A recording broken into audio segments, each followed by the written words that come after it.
네, 오늘 하나님께서 우리에게 주시는 말씀 함께 보겠습니다.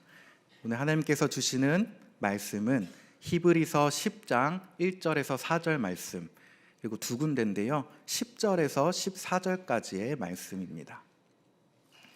히브리서 10장 1에서 4절 그리고 10절에서 14절까지의 말씀을 저와 여러분들이 한 절씩 교독하겠습니다.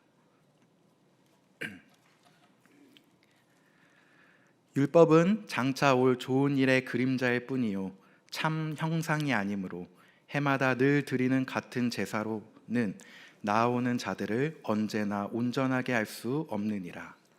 그렇지 아니하면 섬기는 자들이 단번에 정결하게 되어 다시 죄를 깨닫는 일이 없으리니 어찌 제사 드리는 일을 그치지 아니하였으리요.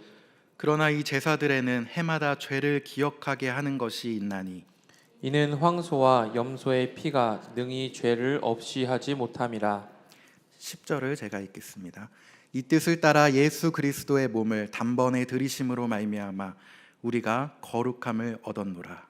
제사장마다 매일 서서 섬기며 자주 같은 제사를 드리되 이 제사는 언제나 죄를 없게 하지 못하거니와 오직 그리스도는 죄를 위하여 한 영원한 제사를 드리시고 하나님 우편에 앉으사 그 후에 자기 원수들을 자기 발등상이 되게 하실 때까지 기다리시나니. 함께 읽겠습니다.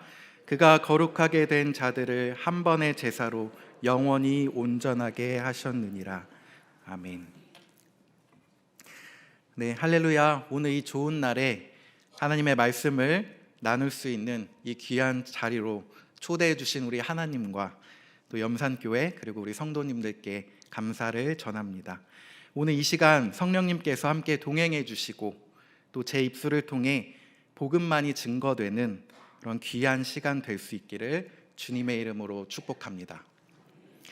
오늘은 히브리서 10장의 말씀을 통해서 좀 우리의 예배가 어떠해야 되는지 좀 예배를 주제로 보려고 합니다. 그리고 우리의 매번 드리는 이 예배가 어떤 신앙과 신학에 기초하고 있는지를 오늘 본문을 통해서 함께 보고자 합니다. 제가 설교를 준비하면서 좀 저의 어렸을 적 교회 학교 시절이 떠올랐는데요. 그날도 역시나 주일이 되어서 교회에 갔습니다. 아시다시피 어린이들은 비교적 좀 예배 시간에 시끄럽기도 하고 옆 친구랑 장난도 치고 서로 이리 치고 저리 치고 뒹구면서 분위기가 좀 자유로운 편입니다. 저도 주일 아침부터 교회에 나와서는 좀 어찌 보면 예배보다는 친구랑 더 노는 것이 좋았던 그런 시간이 떠올랐는데요.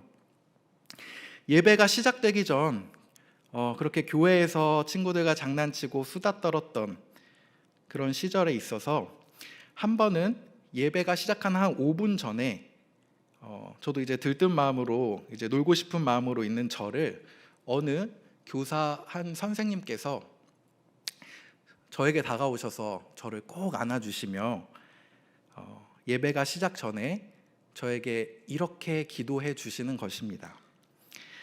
하나님, 오늘도 우리를 구원해 주셔서 감사합니다. 오늘 이 아이가 예배 잘 드릴 수 있게 해주세요. 너무나 짧은 멘트였는데요. 저는 이것이 어떤 다른 내용이 아니라 그냥 정말 심플한 구원에 대한 감사의 기도였습니다. 저는 그때 비록 어렸지만 지금까지도 그 선생님의 짧은 그 한마디의 기도가 아직도 제 마음속에 큰 울림으로 남아 있습니다. 우리 염산교회 성도님들은 이곳 교회에 나오셔서 지금 앉아 계신 본당에 앉으시자마자 하나님께 어떤 기도부터 드리시나요? 정답이 정해져 있는 것은 아니지만 한번 방금과 같은 기도를 한번 드려보셨으면 어떨까 싶습니다. 하나님, 오늘도 저를 구원해 주셔서 감사합니다. 오늘도 나의 어떤 노력과 의지가 아니라 그리고 나를 감싸는 어떤 환경에 지배받고 어떤 상황에 구애받는 그런 것이 아니라 오직 하나님이 이 자리에 불러주신 그 그 은혜로 말미암아 우리가 예배하며 나아갑니다. 이런 기도를 좀 드려봤으면 좋겠습니다. 이것이 어찌 보면 우리가 너무 기독교인으로서 당연하고 그리고 익히 많이 들어왔던, 어찌 보면 너무나 익숙해서 타성에 젖은 이야기처럼 들리시겠지만, 반대로 우리가 이러한 마음들, 이러한 신앙들을 놓치며 혹여나 신앙생활을 하고 예배를 준비하고 있지는 않은지 돌아볼 필요는 있습니다. 여러분, 오늘 우리가 이 자리에 나와 예배할 수 있는 것은 예수 그리스도가 우리에게 베풀어 주신 구원으로 말미암아 하나님께서 초대해 주시어 그 힘으로 말미암는 줄을 믿습니다. 오늘 본문인 히브리서 10장의 말씀이 바로 이것을 정확하게 이야기해 주고 있습니다. 바로 예배와 구원에 대한 관계를 계속해서 어떤 구약의 희생제사를 통해서 우리에게 알려주시고 있는데요. 우리 먼저 살펴볼 것은 1절과 2절에 나타난 구약에서 행해졌던 제사에 대한 이야기입니다. 먼저 제가 1절을 그냥 제가 한번 읽어보겠습니다. 율법은 장차 올 좋은 일의 그림자일 뿐이요 참 형상이 아니므로 해마다 늘 드리는 같은 제사로는 나아오는 자들을 언제나 온전하게 할 수 없느니라. 여러분, 율법이 무엇입니까? 바로 구약에서 행해진 제사의 방식을 말합니다. 구약에서는 어떻게 예배를 드렸나요? 우리가 알다시피 바로 레위기에 나타난 제사의 방식을 주로 사용해서 양과 염소, 송아지와 같은 동물들을 우리가 태워서 번제로 올려드리기도 하고요. 그 연기와 향을 그 자체로 하나님께 그대로 올려드리기도 했습니다. 그리고 또 속죄제라는 것은 우리의 죄를 회개하고 용서받기 위해서 이 나의 죄 대신에 이 동물들을 죽여서 하나님께 바치는 것이었는데요. 동물의 피를 뿌리고 바르고 하나님께 속죄하며 제사를 드렸습니다. 먼저 제사장이 동물에게 안수하고, 그리고 이 모든 죄가 이 나의 진 모든 원죄와 자범죄, 모든 죄들이 여기에 있는 이 동물을 통해서 우리의 죄를 동물에게 전가한다고 하죠.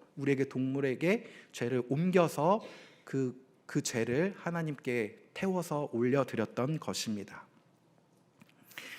이렇게 하나님께서 구약에는 직접 제사를 드리는 시간과 장소와 방법을 구체적으로 좀 알려주셨습니다. 제사장들은 이것만 잘 행하면 정말 잘 드리는 예배, 최고의 예배가 되었을 것입니다. 그런데 흥미로운 점은 바로 이러한 구약의 희생제사, 구약의 율법이 1절에 보면 그저 그림자에 그쳤다라고 합니다. 그리고 참 형상이 될 수 없다라고 분명히 선포하고 있습니다. 그 이유는 바로 이 동물을 바쳐 드리는 제사가 예배를 드리러 나오는 우리 성도님들을 온전하게 할 수 없기 때문입니다. 다시 말하면 황소의 피와 염소의 피가 우리의 죄를 대속하지 못한다는 것입니다. 그 증거가 바로 2절에 이어서 나오고 있는데요. 이 구절은 다 함께 한번 읽어보셨으면 좋겠습니다. 우리 함께요. 시작. 그렇지 아니하면 섬기는 자들이 단번에 정결하게 되어 다시 죄를 깨닫는 일이 없으리니 어찌 제사 드리는 일을 그치지 아니하였으리요. 아멘. 여러분, 이 구절이 조금 이해가 안 되실 수도 있는데요. 제가 이해를 돕기 위해 살번역 성경 구절로 천천히 한번 읽어보겠습니다. 한번 들어보십시오. 만일 동물로 완전하게 할 수 있었더라면 제사를 드리는 사람들이 한번 깨끗하여진 뒤에는 더 이상 죄의식을 가지지 않았을 것이고, 따라서 제사 드리는 일을 중단하지 않았겠습니까? 여러분 보십시오.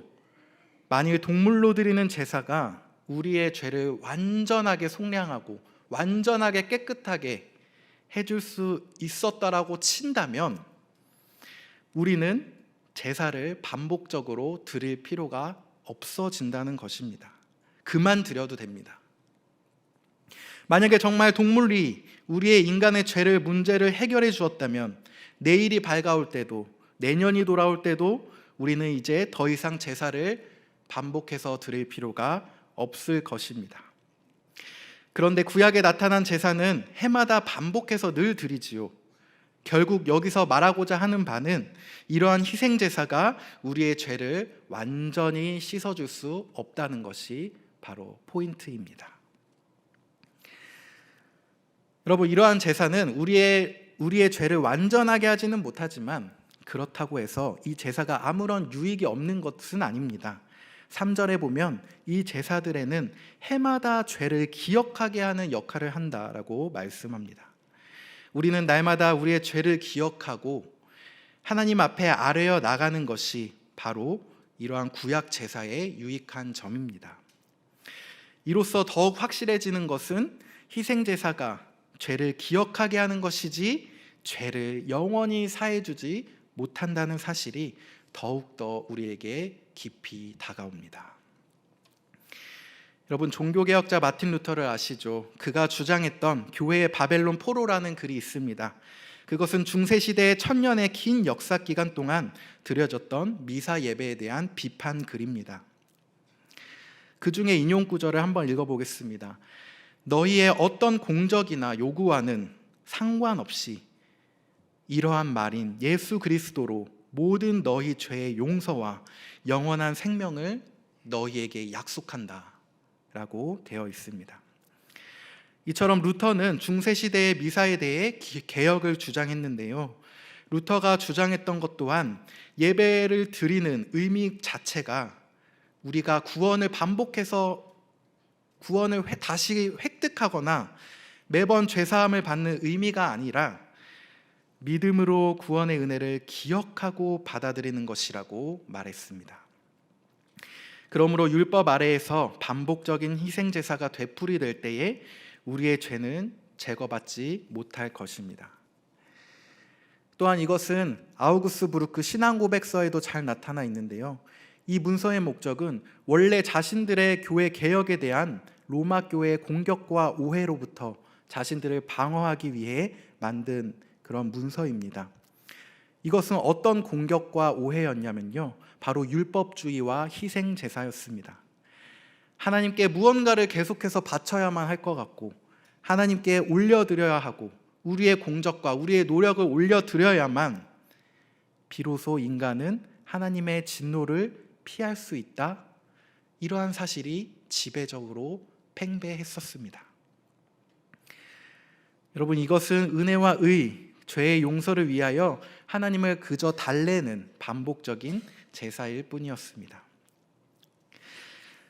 그런데요, 여러분, 이제부터가 중요합니다. 이제 신약시대로 넘어오면서 하나님께서는 우리에게 이전과 전혀 다른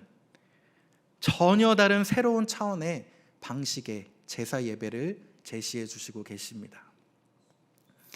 오늘 10절의 말씀을 제가 읽어보겠습니다. 이 뜻을 따라 예수 그리스도의 몸을 단번에 들이심으로 말미암아 우리가 거룩함을 얻었노라. 이제 우리의 예배는 어떠해야 됩니까? 10절에서 히브리서 기자는 이것을 정확히 얘기해 주고 있습니다. 여러분, 이제는 예배의 대상이, 예배의 방법이 그리스도의 드려지심을 통해서, 그리스도의 몸의 산 제사를 통해서 이루어지고 있음을 우리가 확인할 수 있습니다. 더 이상 동물의 번제로 드리는 예배가 아니라 그리스도의 단번에 드려진 십자가의 희생으로 말미암아 우리가 의롭게 되고 구원을 받았을 줄 믿습니다. 저는 이 구절을 읽을 때 이 단번에라는 단어가 굉장히 항상 눈에 띄고 마음에 다가옵니다. 단번에라는 뜻은 단 한 번을 의미하죠. 이것은 매번 반복하는 것이 아닙니다. 예수 그리스도께서 단 한 번의 제사로 말미암아 우리가 하나님 앞에서 의롭다 칭함을 받았습니다. 중요한 것은 예수 그리스도가 단 한 번 십자가 사건을 행하셨다기보다는 예수님의 그 십자가의 순종과 희생으로 인해 우리가 단번에 구원을 얻었고 거룩하게 되었다는 것입니다. 그래서 우리가 이 거룩함을 얻었다라는 표현도 잘 살펴보시면 우리가 거룩하게 되는 것이 어떤 우리의 힘으로 되는 것이 아니라, 우리가 성취하는 것이 아니라 하나님께서 값없이 주시는 은혜의 선물이라는 것을 바로 얻었다라는 단어의 표현을 통해서 우리가 알 수가 있습니다. 그러므로 이제는 결코 희생의 의미로서, 제사의 의미로서가 아니라 그동안에 왜 구약시대의 희생 제사가 그리고 중세시대의 미사가 불완전했는지를 우리가 알게 됩니다. 이제 우리가 믿고 나아가야 할 일이 분명해졌습니다. 바로 예수 그리스도의 몸이 십자가에서 단번에 드려지심으로 그 한 번의 사건을 통해서 우리의 죄가 완전하고 영원히 용서받았으며 우리의 구원의 효력이 과거부터 그리고 지금 이 순간 그리고 나아가 미래까지도 이 사건이, 구원의 사건과 효력이 보장받았다는 사실을 여러분 믿으시기 바랍니다. 여러분, 그럼에도 불구하고 혹자는 말합니다. 주님, 제가 사회에 이만큼 물질로 기부해서 좋은 일을 했지 않습니까? 주님, 제가 적어도 아픈 사람을 위해서 기도했습니다. 주님, 제가 교회에 한 번도 안 빠지고 예배드리고 이만큼 봉사했습니다. 주님 아시지요? 여러분, 이러한 우리의 헌신은 하나님께서 정말 기뻐 받아주십니다. 그런데 만약 거기에 단번에 들이신 구원의 믿음이 빠져 계시다면 이러한 마음가짐과 태도는 예배를 드리러 오는 사람의 양심에 항상 늘 죄책감을 불러일으키게 됩니다. 우리의 행실로 뭔가 하지 않았더라면 뭔가 찝찝하고 죄책감의 마음을 불러일으키게 되는 것이죠.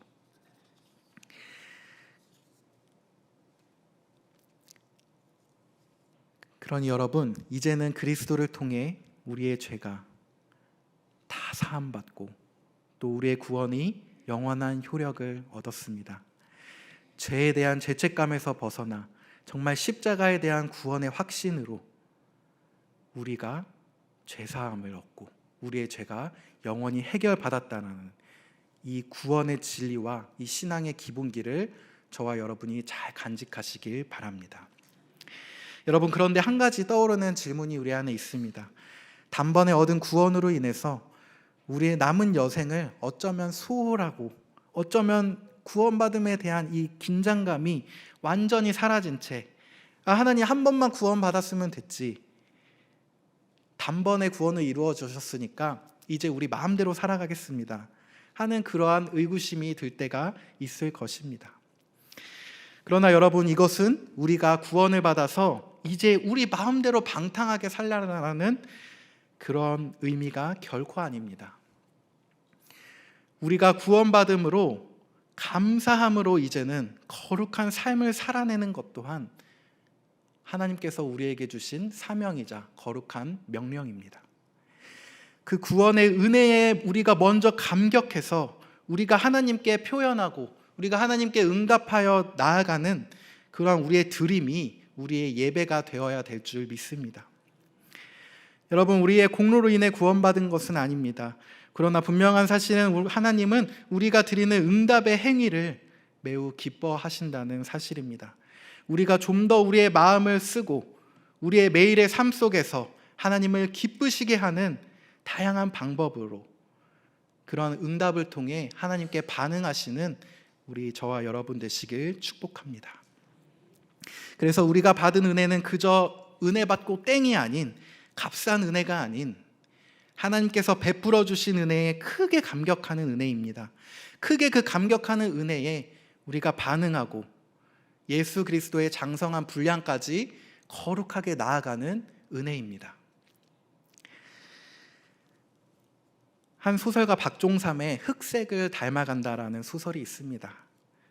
흑색, 여러분 검은색이 아니라요, 땅의 색깔, 흑색입니다. 소설에서 젊은이들은 그 노인들의 한결같은 옷 색깔인 좀 누런색, 흑의 색깔, 또 갈색들을 좀 답답해하면서 비아냥거리기도 합니다. 하지만 그 어렸던 등장인물 주인공이 나중에 나이가 들어감에 따라서 자신도 젊은 날에 자신의 추구했던 화려함과 욕심을 내려놓고 이제는 나이가 들어 가장 편한 색깔, 가장 자연스러운 색깔인 땅의 색깔인 흑색을 좋아한다는 그러한 소설입니다. 여기서 한 구절을 제가 읽어드리면요, 젊었을 땐 검정색 옷에 영어가 쓰여있는 옷을 입고 다니며 젊음을 발산하기도 하지만 30-40년만 흘러도 자연스레 흑색 옷을 입고 다니려 한다는 것이다. 하나 더 알아낸 것은 젊었을 땐 자신들보다 30-40년 더 먹은 사람을 보며 무슨 땅의 색깔인 흑색의 옷을 입고 다니냐고 속으로 흉을 보지만 시간이 흘러 주름이 무성해지면 결국 자신도 흑색을 닮아간다는 것이다. 자기 자신이 흑색의 인생을 살고 있기 때문이다.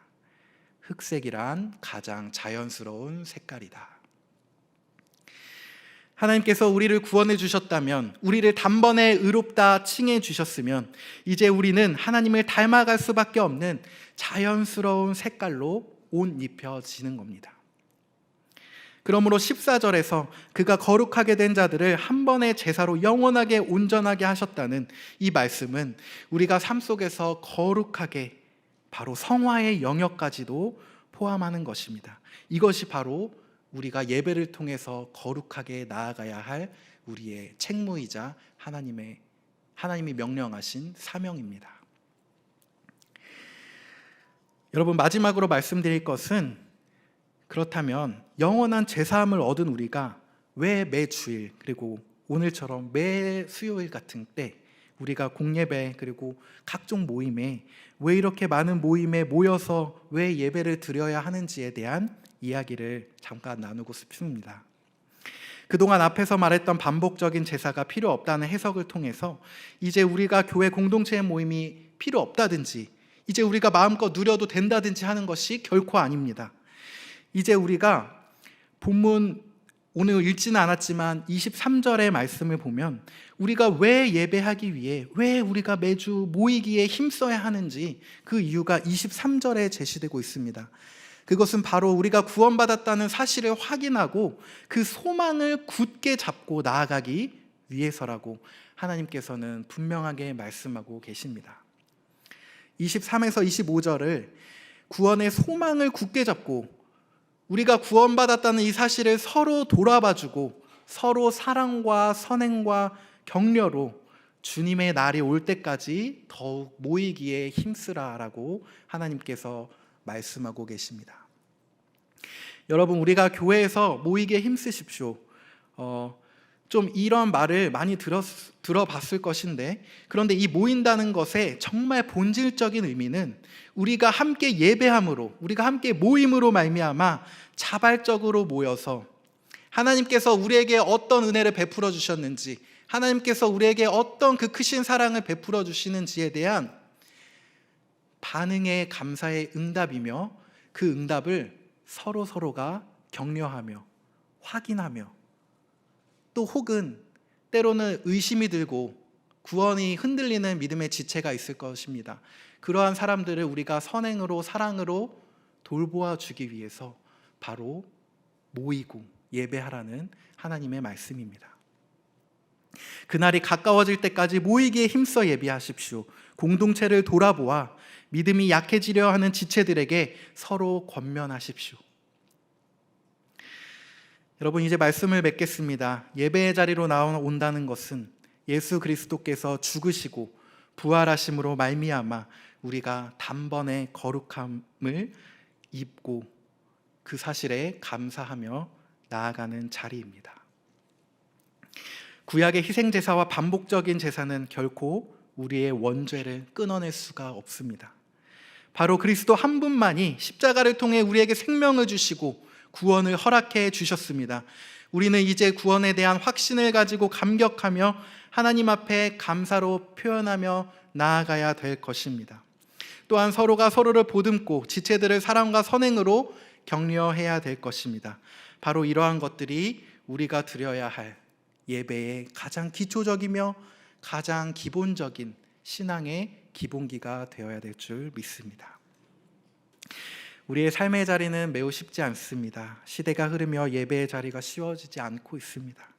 모이기가 힘들어 가고 있는 이 시대에 다시 한번 이 구원을 기억하며 우리의 예배가 더 이상 습관적이고 타성에 젖은 제사가 아니라 하나님의 구원의 은혜에 감격하여 드리는, 그러므로 말미암아 우리의 예배 생활을 잘 이어가시는 그러한 역할을 감당하시는 우리 세상의 소금 염산교회 성도님들 되시기를 주님의 이름으로 간절히 축원합니다.